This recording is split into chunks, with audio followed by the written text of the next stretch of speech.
So next one is, what is compression or tension member?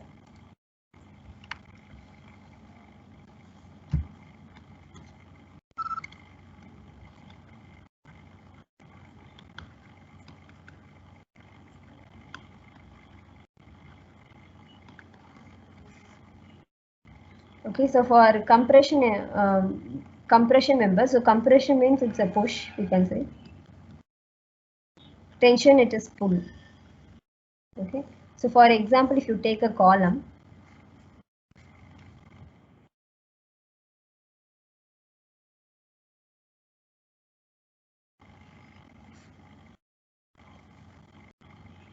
so this is a column.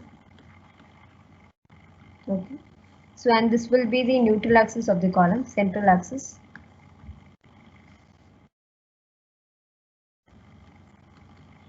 Okay, so the major loads will be coming parallel to this neutral axis. Okay, or exactly on the neutral axis. Okay, so the load which is coming exactly on the neutral axis is called concentric load, and if the load is acting some distance away from the neutral axis, it will be with some eccentricity, it's an eccentric load. Okay, so either the load will be like parallel or on the neutral axis, parallel to neutral axis or on neutral axis. Okay, so when there is a load parallel to this neutral axis, this member, it will get compressed. Okay, so it will get compressed or it will get pushed. Right, so when the major loads acting parallel to the neutral axis and if it is getting compressed, so that is called as a compression member. So it means that it can able to take major loads, it can able to take more loads, right? So it gets compressed, so that's called the compression member. Right? And next is tension member. So I'll give you an example for a tension member in RCC building. Right? So compression member, we know its column is a compression member. So for tension member, I'll give you an example.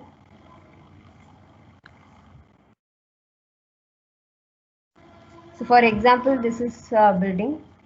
Okay.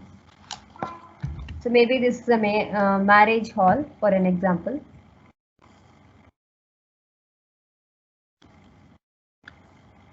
So this is a marriage hall. Okay. So here there is no columns inside. So since it's a marriage hall, they have avoided the columns inside. Okay. And at the top they have some rooms. Okay, and that's a column at the top here. Okay, so it's a column. So bottom there is no column here. Okay, the column are not continuous here. So this column, it is called as the floating or hanging column.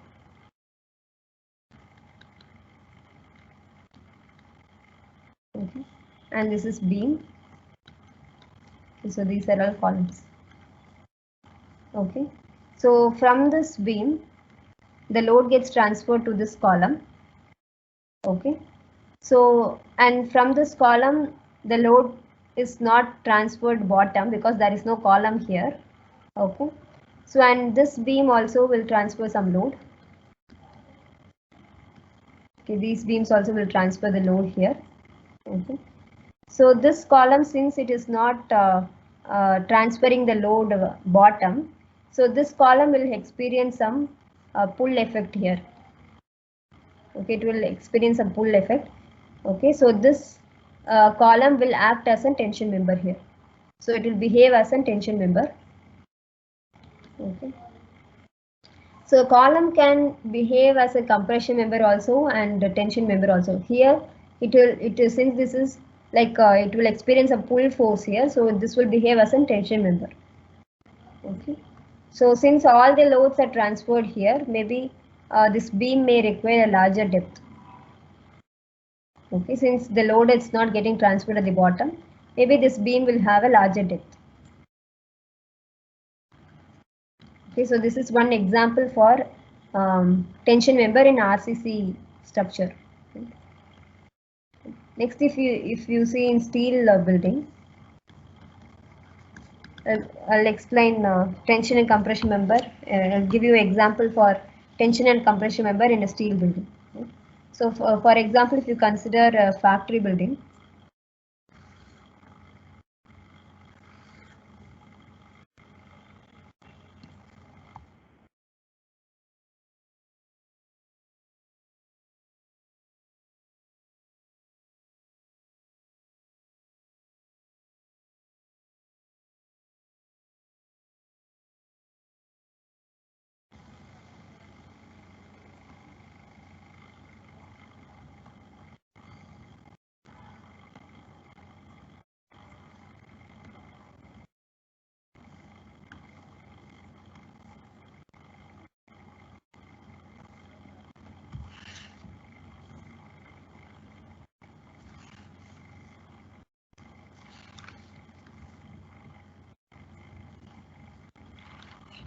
Okay, and there are some bracings here.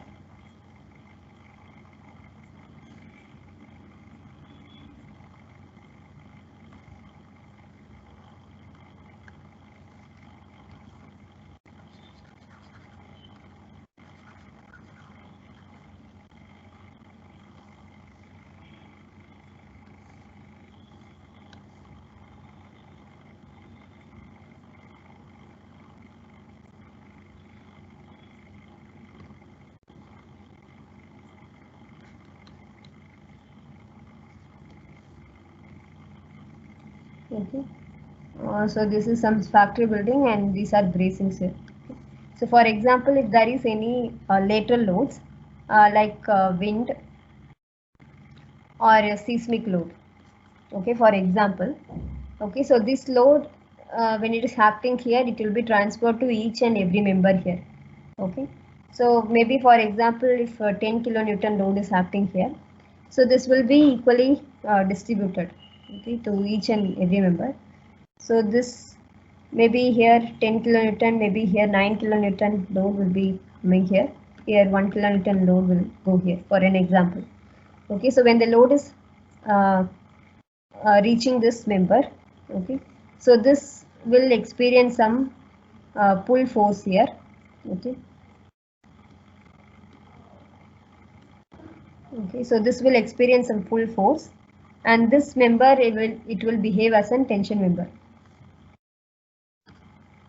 Okay, and again the load gets transferred here.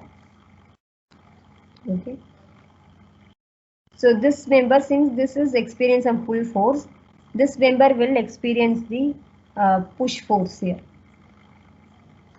So the load gets transferred here also, maybe 1 kilonewton. So here this member will experience a compression. So this will experience some push force here. So this member will behave as a compression member. Okay. So and again when the load is getting transferred here, so this will experience some pull force. Okay. So this will behave as a tension member.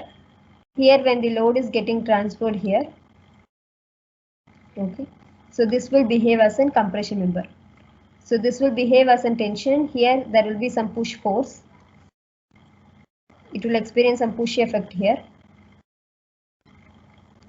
So this will behave as a compression member. So again this is tension, this is compression. So this will be tension and this is compression. Okay. So this is just the example of tension and compression member. Supposing if the load is acting from this side, okay, seismic load and wind load is acting from this side. So here the load gets transferred. So here maybe 9 kilonewton load is getting transferred. So this will experience some pull force. Okay. So this member will behave as a tension member. This will experience tension and this will experience compression. So it will be reversed. This will be tension, compression, tension, compression, tension, compression like this. Okay. So this is just the example.